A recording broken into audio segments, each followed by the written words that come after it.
to go into all the world. To go spread the gospel. The gospel, it's not our theology behind our order of worship. It's not our 5 steps of salvation. The gospel is the message, the story of Jesus. Go into all the world. Share the story of Jesus. There is 756 translations of the Bible, of the entire Bible. The Bible has been taken 756 times and moved from this language or one language into the language of different people. There's portions of the New Testament and Old Testament that have been translated. There's 1,274 portions or languages of those portions translated. The New Testament in its entirety has been translated 1,726 times into those various languages. This adds up that there are portions, or the Bible in its entirety, or the New Testament has been translated from its original language into native languages, into various languages, 3,756 times. That's a lot of languages. I struggle with just one, English. However, there are 7,000 languages in the world. Over 7,000 languages in the world, according to Google. So, give or take. Go into all the world and share the story of Jesus. Share the gospel with words, not just deeds. But tell them about who he is, what he's done. And there's 7,000 languages out there, and only 3,700 languages have been translated. The scripture has been translated in 3,700 languages. And I think there's a gap there, right? Years ago, I read this book a friend of mine gave me about these people who went into these various places in different parts of the world to learn the language of their people, these different people. They'd sit down and they would absorb the language and learn the language. They were these linguistic kind of people. They understood how words worked, and so they could pick up on different languages really easy. And their purpose was to be missionaries who went and they would learn the language of a tribe or a group of people in order to take the Bible and translate it into their language. And so it's a really unique book, a really interesting thing. It wasn't on how to do that. It was just on the various stories that they came up with and they dealt with and the different issues that they struggled with, the excitements and the victories. And there's this one instance where they're translating the story around the prodigal son, the story of the lost sheep, where if a shepherd loses a sheep, and he has 99 that are here in the field and they're good, and there's one sheep that's out and lost, the shepherd will leave the 99 and go after that one sheep. And so they translated this, and one thing they would do is they would sit down and they would share their translation and ask some of the people there who are well involved in their community, who knew their customs, who knew their culture, and say, okay, this is how we translated it. What do you hear? And so they tell the story, they read off this parable of this shepherd going into the woods, the forest, where the danger is maybe, and bringing back this sheep, and he's carrying it on his shoulders. And then he brings the sheep and he calls his friends and he rejoices with his friends, and he throws just kind of this big festival, this big feast, and they just celebrate with him. So he asks, what did you hear in this story? What hit you? And they look at these translators and they say, the shepherd barbecued the sheep. He cooked the sheep, threw in the smoker. Well, why do you get that? Well, they had this festival. They called all his friends and they rejoiced and they ate, and he was carrying it on his shoulders. And that's what we do when we go to slaughter our goats and our sheep. We put it on our shoulders and we carry it in. So he found a sheep and then he slaughtered it and he barbecued it. And they realized, like, there's more to language, right, than just words. They understand the culture and the custom. Because the message they wanted to give was a message that parable, the following two parables, the prodigal son and the lost coin, give. This is a message of God through his son seeking the lost, going after the lost, running after the lost, searching for the lost. And when the lost is found, there's this great rejoicing. And so that's what's going on. And he wanted them to hear that message. That leaving the 99 was key. That the shepherd needed to leave the 99. They were good. They were comfortable. They were okay. But that one lost, he needed to go after. Who is it that truly needs the shepherd in the story, right? That's the message. It's that one lost sheep. Let's go to Matthew chapter 8. Matthew chapter 8. One of the things that Jesus, the way he teaches is really interesting. It's really helpful. He tells them stories, he teaches them things, and then he gives them experiences. He gives them experiences, then he tells them stories, then he teaches them things, and then he gives them more experience. It's just kind of this in and out flow of experiences and teachings, experiences and words. And so here's this experience that the disciples are going to have in Matthew chapter 8. Let's skip down to verse 18. When Jesus saw the crowd around him, he gave orders to cross the other side of the lake. Then a teacher of the law came to him and said, "Teacher, I will follow you wherever you go." Jesus replied, "Foxes have dens and birds have nests, but the Son of Man has no place to lay his head." Another disciple said to him, "Lord, first let me go bury my father."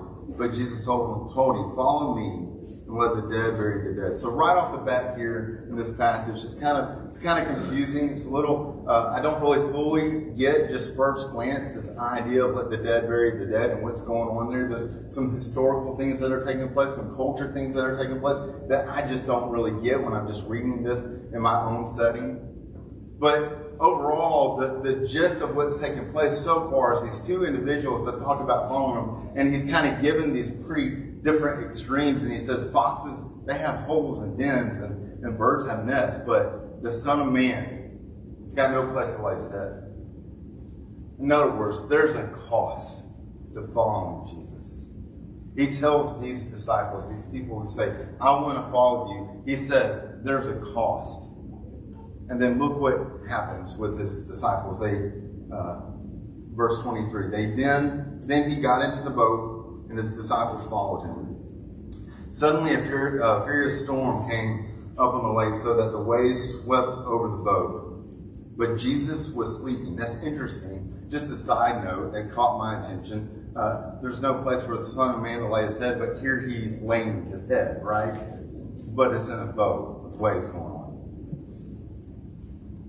The disciples went to him, woke him up, and said, "Lord, save us. We're going to drown." He replied, "You of little faith, why are you so afraid?" Then he got up and rebuked the winds and the waves, and it was completely calm. Then they were amazed and asked, "What kind of man is this? Even the winds and the waves obey him." So in this moment, they get onto this boat, and there's storms that hit, and they're deeply afraid. There's something going on in their minds at this moment that has caused great fear, and I think it's more than just the storm at hand.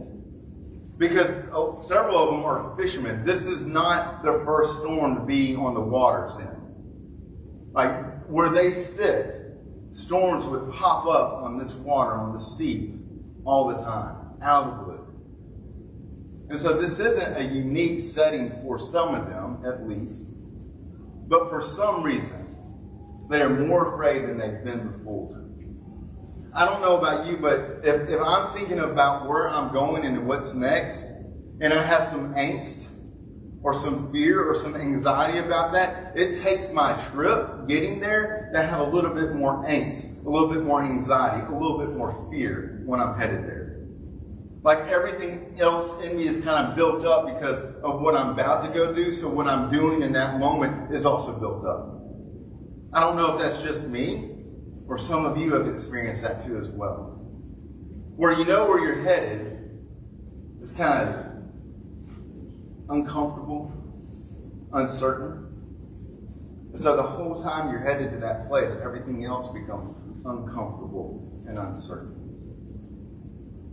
At one point, in Mark's gospel, when the story is being told, Mark says, he says it like they had frustration towards Jesus. Jesus, don't you know? Don't you care that there's a storm at hand? Why? Because he's resting.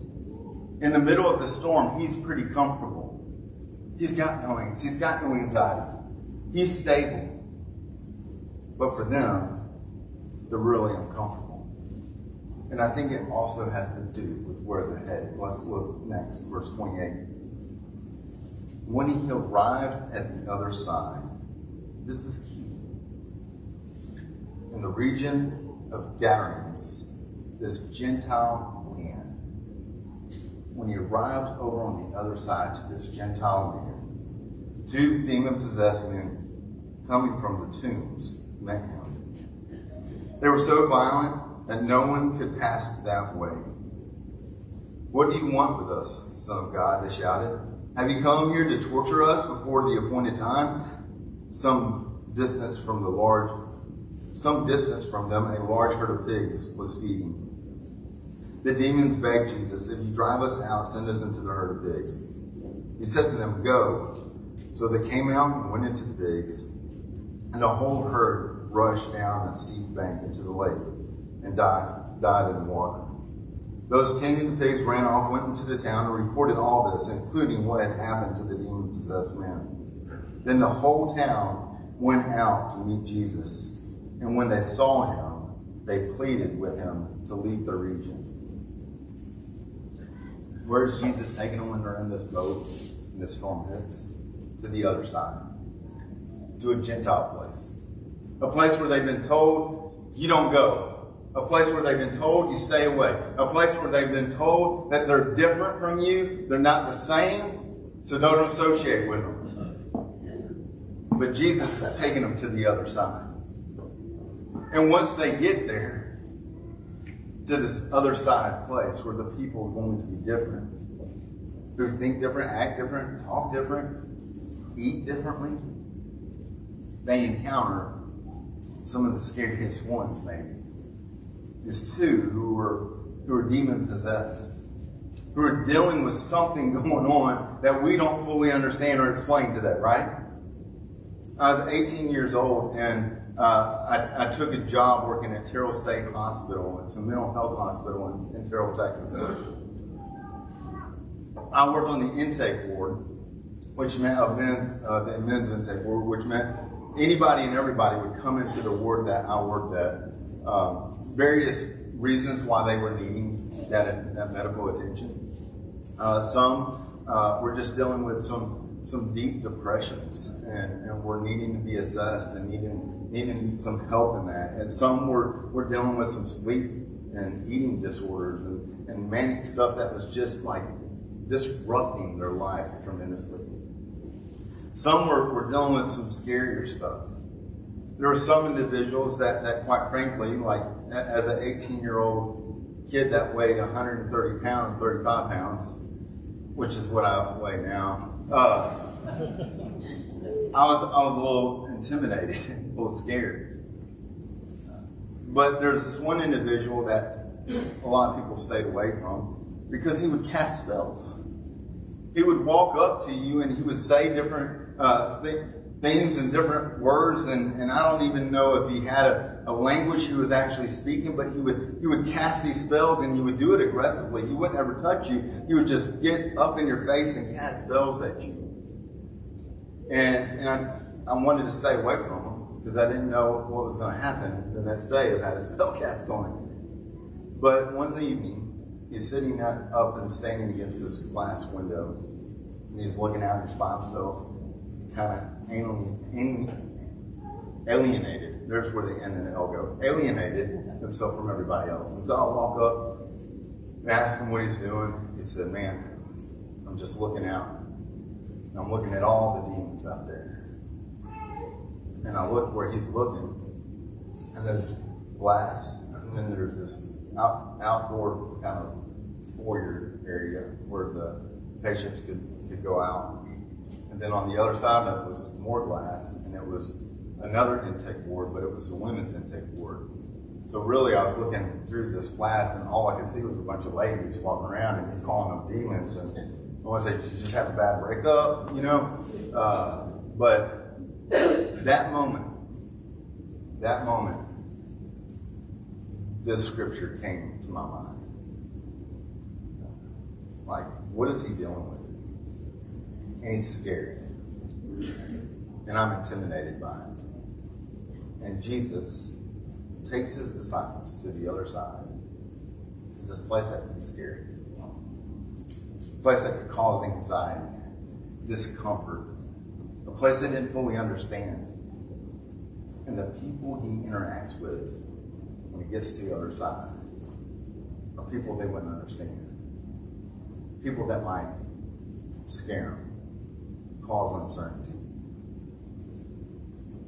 And I'm thinking, they're probably asking Jesus, don't you know? Don't you care where you've brought us? Don't you know who you've brought us to? Don't you know that these people are scary people and we don't understand them? Look what happens next in chapter 9. Jesus stepped into the boat after this takes place. And he crossed over and he came back, it says, to his hometown. Kind of his ministry headquarters, if you would. But it says he crossed back. As I was reading that, this idea of going to the other side, leaving the 99, really started to impress in my head that at this moment, Jesus is over here with his disciples, teaching them something, but then he crosses back over the other side. There's another other side taking place here. Let's continue to look at it. We're going to skip down just a little bit to verse 9. He goes from there. And he saw a man named Matthew sitting at the tax collector's booth. Follow me, he said to him. And Matthew got up and followed him. While Jesus was having dinner at Matthew's house, many tax collectors and sinners came and ate with him and his disciples. When the Pharisees saw this, they asked his disciples, "Why does your teacher eat with tax collectors and sinners?" On hearing this, Jesus said, "It is not the healthy who need a doctor, but the sick. But go and learn what this means. I desire mercy, not sacrifices. For I am not come to call the righteous, but the sinners." Here's this other side moment taking place. When Jesus comes back on the other side, he finds Matthew in his tax booth. He says, let's go have dinner. And he's there and he's eating this meal. His disciples are with him, and the Pharisees see this and they start to question him. Why? Because they're questioning him because he's on the other side.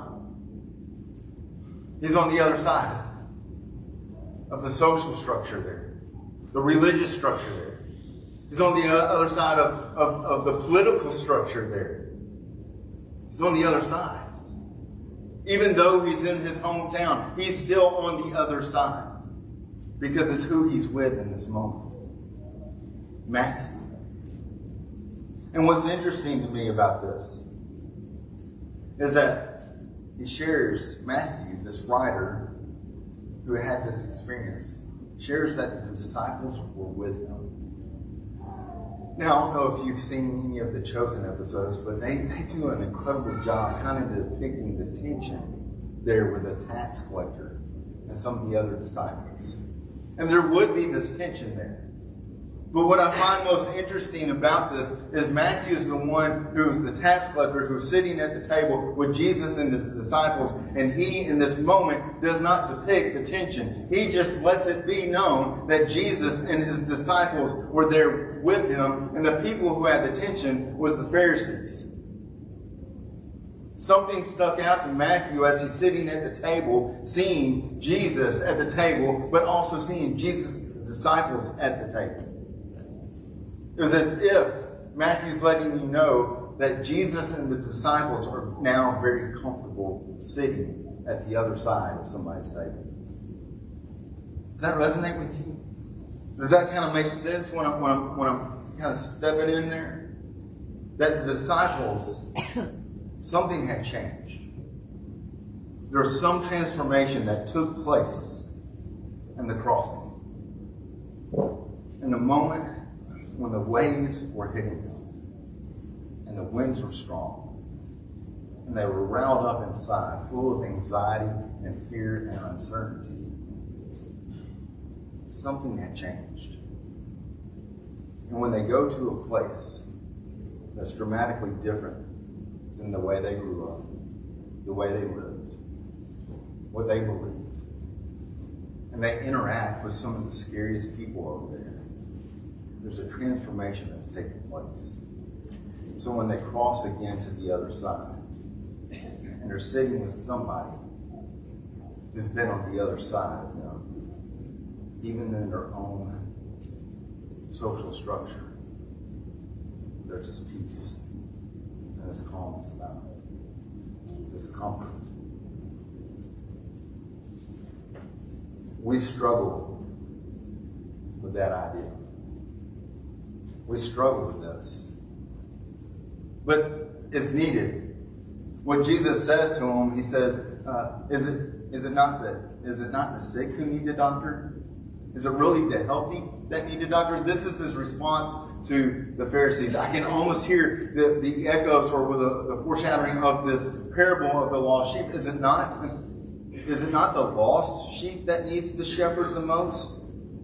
Or is it the 99 that are sitting comfortably where they're at? We struggle with that, don't we? We struggle with getting across the divide, going to the other side. We struggle with getting in the boat. We struggle with leaving the comfort of the 99 and going after the one lost. And there are people who look differently than us, who sound differently than us, who act differently than us. They might be on the other side of the lunchroom, the office, the baseball field. They might be on the other side of the political party, the social or economic structures. They may be on the other side of struggles, of hurts and hang-ups and addictions than us that we don't understand, that we don't get fully.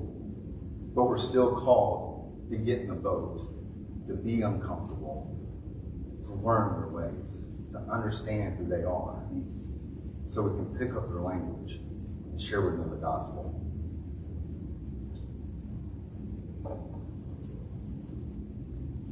This idea of foxes have holes, and the idea of the guy asking to follow Jesus and saying, "Hey, let me go bury my father first." And Jesus has this response, "Let the dead bury the dead." I was reading in one commentary about how those two instances, when we think about the man who said, "Hey, I follow you," and Jesus' response was, "Foxes have holes and birds have nests, but the Son of Man has no place to lay his head." And then the next instance, this idea of I need to go do this first, and Jesus saying, "Hey, let the dead bury the dead." We take those two people, and in our mind's eye, I did this. I assumed the outcome of those two people. I assumed that the outcome was that they didn't follow Jesus. It doesn't really lift that in the text. It doesn't say that was what happened. It just kind of leaves you kind of there to draw some assumptions. And my assumption has been that they don't follow.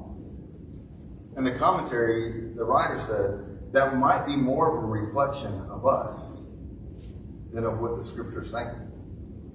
And I got to thinking about that. Do I live in such a way where I just assume people might not follow Jesus? And I don't get in the boat. And I don't cross the divide. Because I just kind of assume. And last week, when Chris was preaching on the power of who God is, and God can do what God's going to do, especially in individual lives. And we don't get to draw that line in saying who is actually going to follow Jesus and who isn't. Right? Chris and I went to this conference that was called Commission, Remission. And it was about this idea of spreading the gospel, evangelizing, sharing the good news. And I listened to this guy talk. His name was David Clayton. He was sharing that he took his 9-year-old son to a conference. And as they were at this conference, he told his son, hey, if you kind of bear with some of the lectures and stuff, kind of get on your iPad, do whatever. In the evenings, we're going to have a lot of fun together. And so one evening, he took his son to this place that was just filled with a lot of people, a lot of chaos. In fact, he said, I didn't think about taking my 9-year-old son where I took him, but I was looking through the lens of an adult, and then I realized I have my 9-year-old son. This is not the best place to be, but it's full of people, full of chaos. And there was this one individual that came up on who seemed to be really having a hard time in life. He said it felt very kind of demonic of what the guy was dealing with. It was very aggressive, very verbal. People were staying away from him. And it made him, as a dad with his 9-year-old son, they were really uncomfortable. So he grabbed his 9-year-old son and they kind of went a different direction. And he said that his son, months later, was talking to him and said, hey, Dad, you remember that guy that we ran into? He said, yeah. He said, what was going on with him? He said, well, son, I don't really know. And he said, well, why didn't we help him, Dad? And David responded, well, son, I was worried about you. I was kind of worried about what was going to take place. I was kind of scared too. And his son, 9 years old, replied and said, but Dad, isn't that what guys like us are supposed to do? Isn't that what guys like us are supposed to do? To enter the world where it's uncomfortable and maybe scary. To get in the boat and to go to a place we don't fully understand. To come up on people that really don't make sense and doesn't add up in our world, in our life, that are different than us. But we're called to do that. And in this text, there's a very specific way in which they did. They got in the boat with Jesus. When we go to the other side, we need to make sure that we're in the boat with Jesus. Right? Yeah.